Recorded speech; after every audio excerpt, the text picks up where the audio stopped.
So here's the thing. Hope is your superpower. That's where it starts. Hope. It's the belief. You gotta believe that you deserve it just like anybody else. The effort that it takes for somebody to be successful. You ask anybody that truly is successful, that has attained success and made their dreams become a reality, I promise you, it is a painstaking process.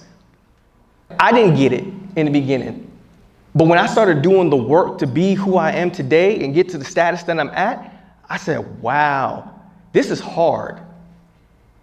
This takes consistent work and effort, but I'm not gonna stop because I still have hope. I believe that this is what I can do. Hope is something that each and every last one of us have in this room. As a human being, it's a superpower that you can unlock anytime you feel like you're ready to use it. I believe that I could be successful. When everybody thought I was a failure, when people thought I would amount to nothing, when I post flyers and videos and things like that, and some of them have gone viral. I see people from back in high school, old teachers and old classmates and stuff like that, and they're like, we knew you could do it. You used to make fun of me. Stop it. Stop it. One teacher was like, oh my goodness, Brad, I cannot believe it. I always knew you were gonna. You told me that I should not attempt to go to college because I would not be able to handle the rigor. You won't remember what they said or what they did, but you'll always remember how they made you feel. That's something I'll always remember, that feeling of not feeling like I was enough and I couldn't do it, but always willing to do the work to do my best to try to attain it. It just came from hope. It came from hope, that driving force, that belief that I can do this. Many of you could be successful right now if you just ask for help. If you have a strength, lean on that. But if you have an area that you know that you need work and you need help, go ask for help. There are other individuals who are waiting for you. They're looking to help you. They're waiting for an opportunity to be there for you. Work ethic, that's the next thing.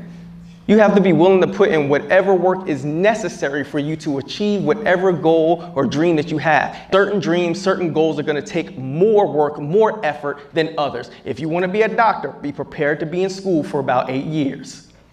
If you want to be a TikTok dancer, dance all day. I'm never going to tell you not to. I'm not. If you want to go to the NBA, get your jump shot on.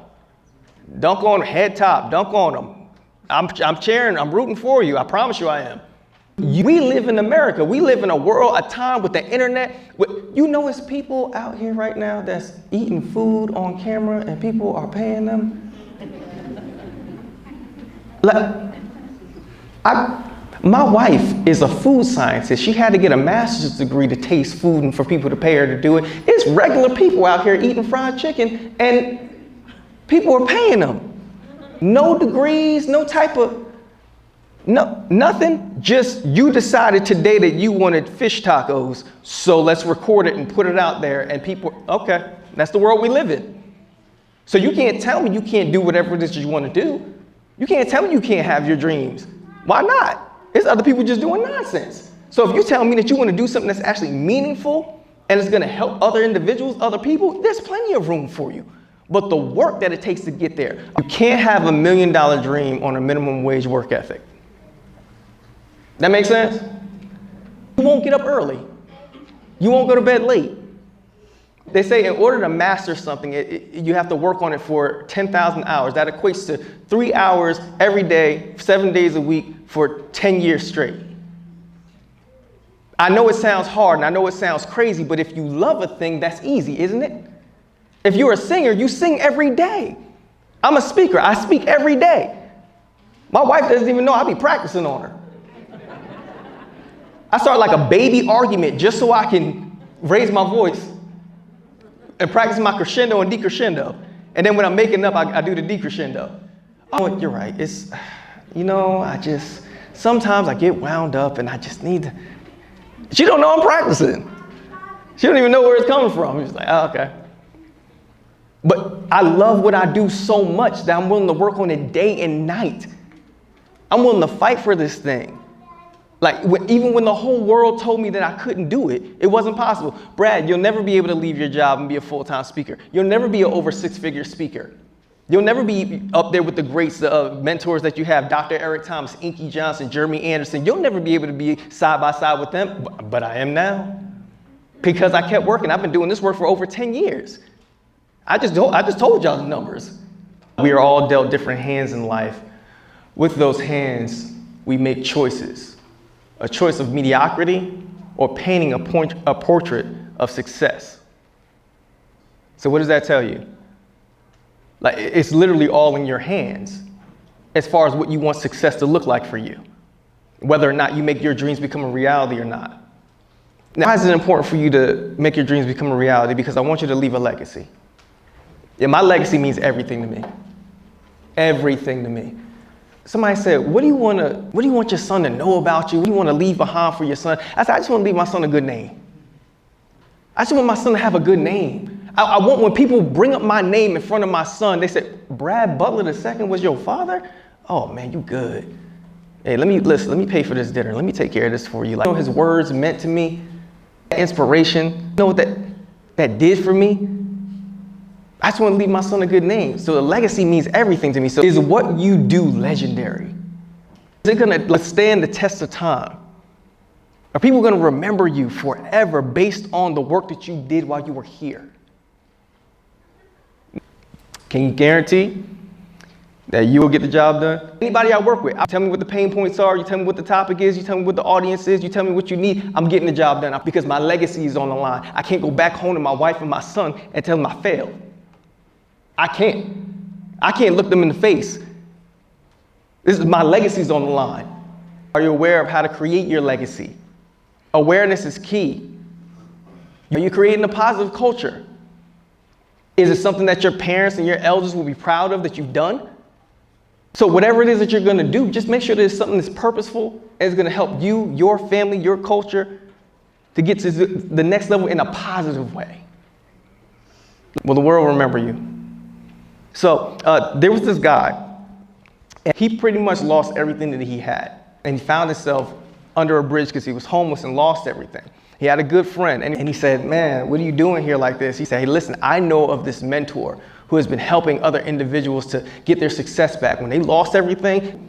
So he takes him to go meet the guy, and he goes into the office and says, excuse me, sir, I need your help. I lost everything, my car, clothes, my wife, my kids, my money. I lost everything, and I heard that you are the person that can help me to get everything back. Is that true? The guy looked at him and said, it's not true. Unfortunately, I cannot help you to get everything back. Listen, I can't get any of that stuff back for you, but there is somebody in this building who can help you. He said, oh, okay, can I meet him? He said, absolutely. Are you willing to take a walk with me? He said, yep, let's take a walk. He said, great. Okay, all I need you to do is go down this stairwell with me down to the basement. He said, okay, cool, no problem. He opens the door, and it's a dark stairwell. You super dark going down, like a horror story, right? The mentor goes in front of him to guide him down the steps. So they get pretty much to the bottom of the stairwell, and now that it's pitch black and he can't even see his hands in front of his face. I don't know if you've ever been in a room where it's that dark where you can't see your hands in front of your face. By this time, he gets all the way to the bottom of the stairwell, and he realizes pretty shortly after he gets to the bottom of the stairwell that he no longer can hear the mentor talking to him anymore. He's no longer guiding him. He's no longer saying anything to him. He can't hear him walking, nothing. He's like, hey guy, we're at the bottom of the stairwell now. Where's this guy at? Better yet, just turn the lights on. Hey guy, where you at? He turned around, was like, man, this guy's a joke. I'm getting out of here. He turns around to go up the steps and feels something grab the back of his shirt and pulls him and throws him into a wall. He hits the wall, and when he turns around and he gets ready to say, man, what's your problem? Before he could even get the sentence out of his mouth, the lights turn on. Now, you've all been in a room where it's really dark, and you've been in there for a little while. What happens when the light turns on? Can't see. So it takes a little time after the lights illuminate the room. He's rubbing his eyes and trying to see clearly. And then when he's finally able to see clearly, he looks around the room and notices that all 4 of the walls in the room were mirrors. So he said, wait a minute, guy. You brought me all the way down here and scared me half to death so I can look into some mirrors? He said, absolutely. You're the one who said that you wanted to meet the person that could help you to get your car, your clothes, your money, your wife, your kids, and your success back. And if you want those things, the only thing you have to do is have a conversation with the man or the woman in the mirror, because change is as far as your closest mirror. I'll say it again. Change is as far as your closest mirror. So you want change? You want things to be different? You think life isn't fair? Change it yourself.